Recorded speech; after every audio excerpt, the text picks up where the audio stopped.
नमस्कार दोस्तों, हर हर महादेव। आप सभी पर माता पार्वती और शिव जी की कृपा बनी रहे। हरितालिका तीज का व्रत भाद्रपद माह के शुक्ल पक्ष तृतीया तिथि को रखा जाता है। इस व्रत को करने से भगवान शिव और माता पार्वती का आशीर्वाद प्राप्त होता है और जीवन के सभी कष्ट दूर होते हैं। इस दिन महिलाएं 16 श्रृंगार करके पूजा अर्चना करती हैं और अखंड सौभाग्य का आशीर्वाद प्राप्त करती हैं। साथ ही हरितालिका तीज की कथा सुनती हैं। आइए सुनते हैं हरितालिका तीज व्रत कथा।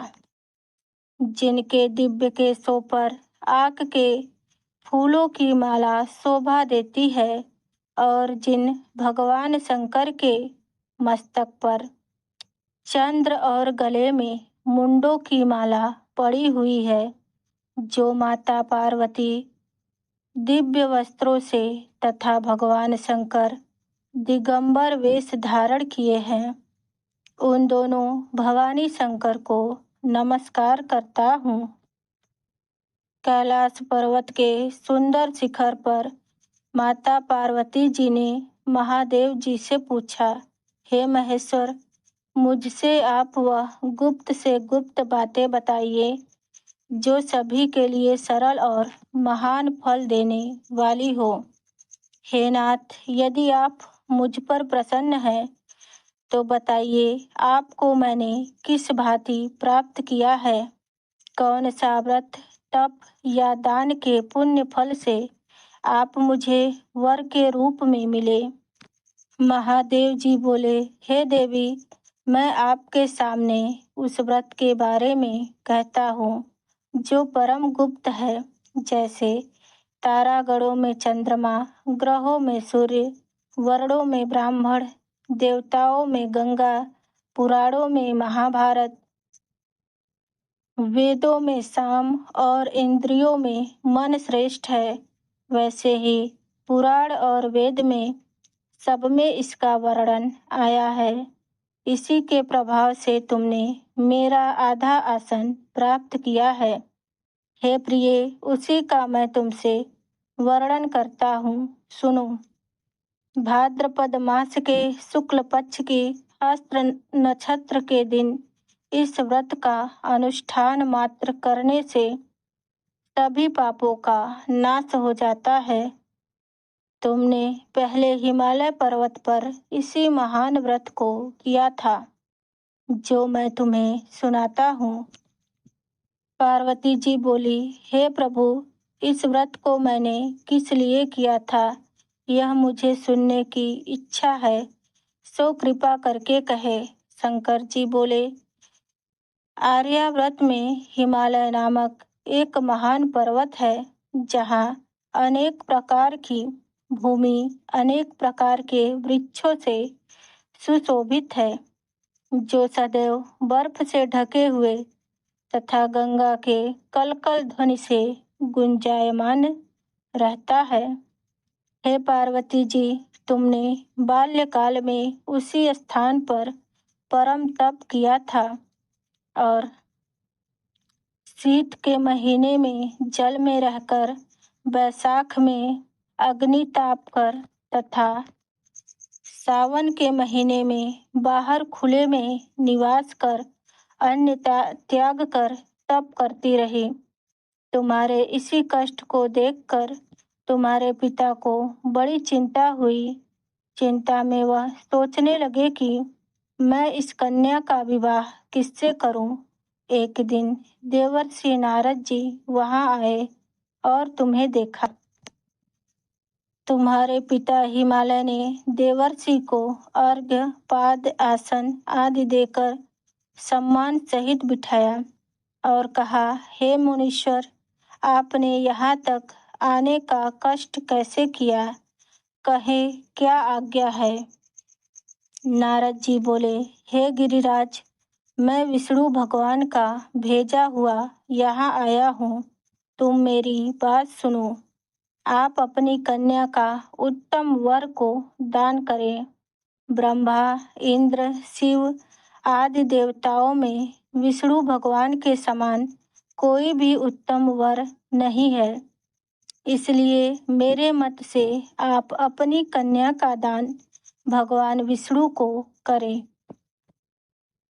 हिमालय बोले, यदि भगवान विष्णु स्वयं ही कन्या को ग्रहण करना चाहते हैं और इस कार्य के लिए ही आपका आगमन हुआ है, तो वह मेरे लिए गौरव की बात है। मैं अवश्य ही उन्हें अपनी पुत्री का दान दूंगा। हिमालय का यह आश्वासन सुनते ही देवर्षि नारद जी आकाश में अंतर्ध्यान हो गए और भगवान विष्णु के पास जा पहुँचे। नारद जी ने हाथ जोड़कर भगवान विष्णु से कहा, हे प्रभु, आपका विवाह कार्य निश्चित हो गया है। इधर हिमालय ने पार्वती जी से प्रसन्नता पूर्वक कहा, हे पुत्री, मैंने तुमको भगवान विष्णु को अर्पण कर दिया है। पिता के इन वाक्यों को सुनते ही पार्वती जी अपने सहेली के घर चली गई और पृथ्वी पर गिरकर अत्यंत दुखी होकर विलाप करने लगी। उनको विलाप करते देखकर सखी बोली, हे देवी, तुम किस कारण से दुखी हो? मुझे बताओ, मैं तुम्हें तुम्हारी इच्छा अवश्य पूरी करने में सहायता करूंगी। पार्वती बोली, हे सखी, सुन, मेरे जो मन में है वह मैं तुम्हें बताती हूँ। मैं महादेव जी को अपने पति के रूप में वरण करना चाहती हूँ। मेरे इस कार्य को मेरे पिताजी ने स्वीकार नहीं किया, इसलिए मैं निसंदेह इस शरीर का त्याग कर लूंगी।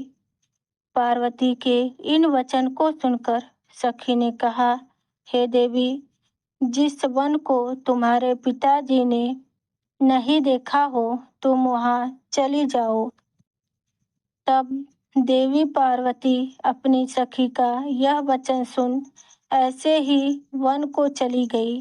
पिता हिमालय ने तुमको घर पर न पाकर सोचा कि मेरी पुत्री को कोई देव, दानव अथवा किन्नर हरण करके ले गया है। मैंने नारद जी को वचन दिया था कि मैं अपनी पुत्री का भगवान विष्णु के साथ वरण करूंगा। हाय, अब यह कैसे पूरा होगा?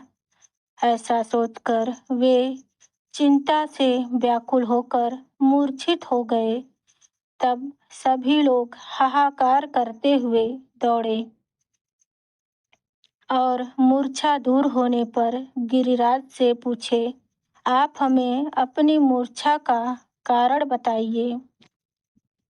हिमालय बोले, मेरे दुख का कारण यह है कि मेरी रत्न रूपी कन्या को कोई हरण करके ले गया, या काले सर्प ने काट लिया, या किसी सिंह ने मार डाला।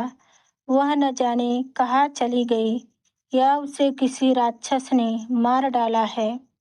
इस प्रकार कहकर गिरिराज दुखित होकर ऐसे कांपने लगे जैसे तीव्र वायु के चलने पर कोई वृक्ष कांपता हो।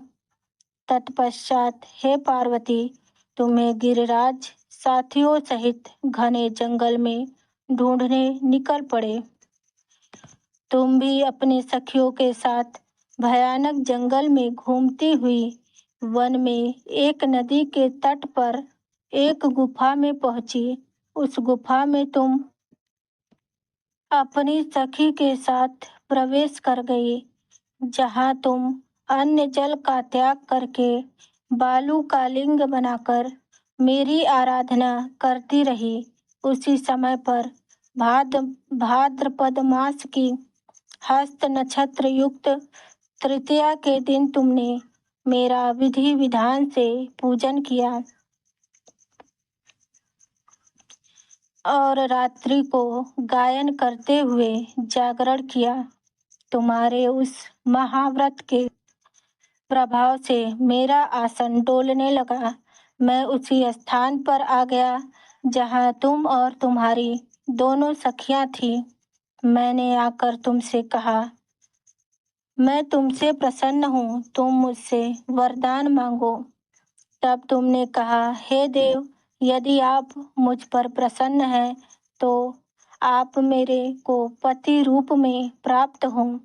मैं तथास्तु ऐसा कहकर कैलाश पर्वत को चला गया और तुमने प्रभात होते ही मेरे उस बालू की प्रतिमा को नदी में विसर्जित कर दिया। हे सुबह, तुमने वहां अपने सखी सहित व्रत का पारण किया। इतने में तुम्हारे पिता हिमवान भी तुम्हें ढूंढते ढूंढते उसी घने वन में आ पहुंचे। उसी समय उन्होंने नदी के तट पर दो कन्याओं को देखा तो तुम्हारे पास आ गए और तुम्हें हृदय से लगाकर रोने लगे। बोले, बेटी, तुम इस सिंह व्याघ्र आदि से युक्त घने जंगल में क्यों चली आई?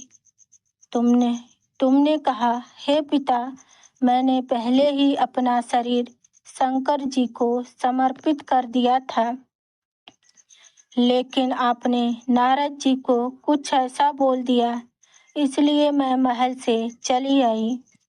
ऐसा सुनकर हिमवान ने तुमसे कहा, मैं तुम्हारी इच्छा के विरुद्ध कोई भी कार्य नहीं करूँगा।